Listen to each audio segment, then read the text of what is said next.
Super Maharashtra news channel मध्ये आपलं स्वागत आहे। मी हनाता देवडा। जाणून घेऊया आपल्या परिसरातील दिवसभरातील ताज्या घडामोडी।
ईशा जी, आपके हस्बैंड आपकी वॉशिंग को 10 में से कितने मार्क्स देंगे? जाने दीजिए ना। अरे घबराइए मत। सॉरी। काश मैं महंगी टिकिया ले पाती। नई फेना सुपर वॉश टिकिया आजमाइए।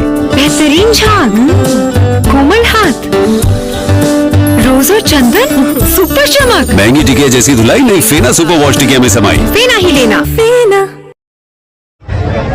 आपण बघू शकता दरवर्षीप्रमाणे यावर्षी मोठ्या प्रमाणामध्ये बकालनगर येथील सर्व जोगेश्वर ग्रामपंचायत असो बकालनगर असो जे भाविक पंढरपूरला जाणार आहे त्यांच्यासाठी त्यांना यावेळेस वेगळा आयटम ठेवला जरूर चहा ठेवला यावेळेस त्यांना शेंगदाणे बॉयल शेंगदाणे ठेवलेले आहे जेणेकरून भाविक भक्तांना एक वेगळं स्वाद उपलब्ध करून दिलेला आहे। आपल्यासोबत आहे सर, काय सांगा सर? सर्वप्रथम मी पांडुरंगाच्या चरणी नतमस्तक होतो आणि सर्व भाविक भक्तांना सर्व गावकऱ्यांच्या वतीने सर्व ग्रामपंचायत सरपंच सदस्याच्या वतीने शुभेच्छा देतो। दरवर्षीप्रमाणे आम्ही या ठिकाणी सर्व मित्र असतील, आमचे सरपंच असतील, सदस्य असतील, रमेश भाऊ आहे, योगेश भाऊ आहे, प्रवीण भाऊ आहे, वागचौरे नाना आहेत, राठोड मामा आहेत, डॉक्टर साहेब आहेत, या सर्वांनी वेगळं नियोजन करायचं ठरवलं म्हणून आम्ही यावर्षी दरवर्षी चहा देत होतो। यावर्षी आम्ही लोकांना थोडंसं वेगळं काहीतरी मिळावं या हेतूने सर्वांनी मिळून या ठिकाणी आम्ही शेंगदाण्याचं बॉईल करून या ठिकाणी लोकांना देतोय आणि दरवर्षीप्रमाणे हाही प्रसाद आम्ही संध्याकाळी 5 वाजेपर्यंत पुरेल याचं नियोजन आम्ही केलेलं आहे आणि भगवंताच्या चरणी पुन्हा एकदा प्रार्थना करतो की सर्व शेतकऱ्यांना देशावरती येणारं संकट, शेतकऱ्यांवरती येणारं संकट दूर होवो अशी मी भगवंताच्या चरणी प्रार्थना करतो आणि थांबतो। जय हिंद, जय महाराष्ट्र। काय सांगाल? सर्वप्रथम पांडुरंगाच्या चरणी नतमस्तक होतो आणि नेहमीप्रमाणे सालाप्रमाणे आपल्या नायगाव बकवालनगर गरवारी गेटवर हे चाललेलं स्टॉल आणि गावकऱ्यांनी दिलेली साथ तसंच ईश्वराने दिलेली साथ ही एकमत होऊन आज जे हे कार्यक्रम चालू आहे असंच पांडुरंगाच्या चरणी प्रार्थना करतो देवाला की पांडुरंगा वारकऱ्यांना, गावकऱ्यांना, देशाला अशी सद्बुद्धी दे आणि असंच तुझ्या या रीताप्रमाणे आम्हाला सगळ्यांना सुखी ठेव आणि बळीराजांना सुखी ठेव। पांडुरंगाच्या चरणी आज जे भाविक पायी दिंडी घेऊन येतात आणि सालाप्रमाणे आम्ही गेटवर चहाचा स्टॉल ठेवत असतो, पण यावेळेस सगळ्यांचा एक विचार झाला की नाही आपण काहीतरी भाविकांसाठी एक चांगला फराळांचा पद्धत द्यावं आपण त्यांना। त्यावेळेस आम्ही सगळ्यांनी विचार केला की ठीक आहे आपण काय द्यावं, ठीक आहे बॉईल शेंगदाणे तयार करून आपण भाविकांना देऊ म्हणजे तसंच गर्दी होणार नाही आणि कुठेही त्या गोष्टीचं अडचण नाही होणार म्हणून आम्ही या गावकऱ्यांनी नायगाव बकवालनगर व ग्रामपंचायत सरपंच सदस्य ह्या सगळ्यांनीच मिळून हा जो स्टॉल चालू करा असंच नेहमीप्रमाणे दरवर्षी स्टॉल वाढत चालू हीच पांडुरंग चरणी नतमस्तक होतो।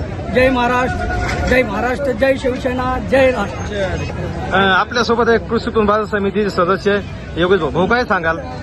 सर्वात प्रथम मी पंचकृषीतल्या सर्व भाविकांना आषाढी एकादशीच्या शुभेच्छा।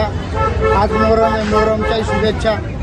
आज नायगाव बकवालनगरमध्ये आमचे सर्व मित्र मंडळ राठोड साहेब असो, रमेश आडगडे असो, सुरेश नाना असो, फडसाहेब असो, सर असो, केंद्रे मामा असो, चांगळे मामा असो चोपडे मामा असो सर्व गावकऱ्यांनी असं ठरवलं होतं की आम्ही दरवर्षी 5 वाजेपर्यंत चहा देतो. पण गावकऱ्यांची सर्वांची इच्छा होती की चहाच्या ऐवजी यावेळेस शेंगदाणे द्यावे. म्हणजे भगवंतांनी नायगाव बकवाल नगरच्या लोकांना बुद्धी दिली की भगवंतांनी ही वाढ करीत चाललं. मी भगवंताला हीच विनंती करून की नायगाव बकवाल नगरच्या वतीने यावेळी शेंगदाणे ठुले अजूनही वाढ होत चालू हीच ईश्वरांनी प्रार्थना करतो. आणि जे भाविक पैपई चालले आहेत त्यांनाही मी त्यांच्याकडून आशीर्वाद मागतो की येणाऱ्या वर्षी चांगला पाऊस पडू दे, बळराजाला सुखी राहू दे, MIDC जोरात चालू दे, सर्व कामगारांचं पोट भरू दे हीच ईश्वरचरणी प्रार्थना करतो. सगळ्यांची इरापिडा दूर जावं. सर्वांना आषाढीच्या शुभेच्छा आणि थांबतो. आपल्या परिसरातील ताज्या घडामोडी पाहण्यासाठी पाहत राहा सुपर महाराष्ट्र न्यूज चॅनल.